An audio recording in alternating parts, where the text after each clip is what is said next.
réforme des retraites, on l'a bien compris, au cœur des crispations, mais aussi la crise de la santé. Il n'y a pas eu de guérison miracle pour le système, malgré les promesses d'Emmanuel Macron. Vendredi, c'était devant les soignants du centre hospitalier de Corbeil-Essonnes.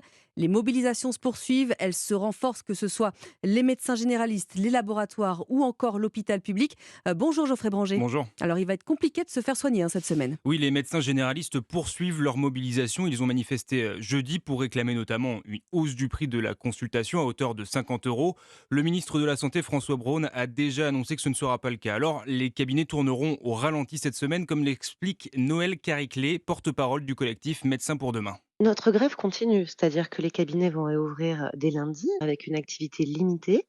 La grève de la permanence des soins continue et nous allons faire des actions crescendo, semaine par semaine, qui vont venir se cumuler pour continuer à faire pression sur ces négociations conventionnelles pour essayer d'éveiller l'État à la problématique réelle de terrain du système de santé. De la même manière, plus de 90% des laboratoires seront fermés toute cette semaine. L'État leur demande d'économiser 1,3 milliard d'euros en 3 ans, un montant jugé excessif qui pourrait entraîner la fermeture d'au moins 400 établissements, notamment dans les déserts médicaux, et la suppression de 10 000 emplois. Et puis Geoffrey, à partir de mardi, là c'est l'hôpital public qui lance son mouvement. Oui, c'est ça, les annonces du chef de l'État n'ont pas convaincu. Selon les syndicats, le personnel soignant est trop peu nombreux. Il réclame 200 000 recrutements. Patrick Pelou, président de l'Association des médecins urgentistes de France, était ce matin sur notre antenne.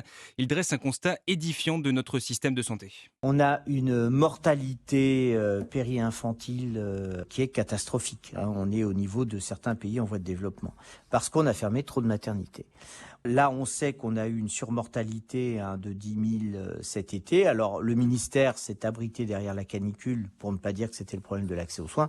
Là, vous avez une surmortalité avec la grippe et le Covid. J'étais de garde cette nuit. D'un coup, vous n'avez pas de place en unité de cardiologie. Les réanimations sont pleines. Là, cette nuit, nous n'avons pas de médecin pour aller faire les certificats de décès. Donc, pour l'instant, les gens, ils gardent les cadavres chez eux et on ne sait pas si cet après-midi, on trouvera un médecin pour aller au domicile.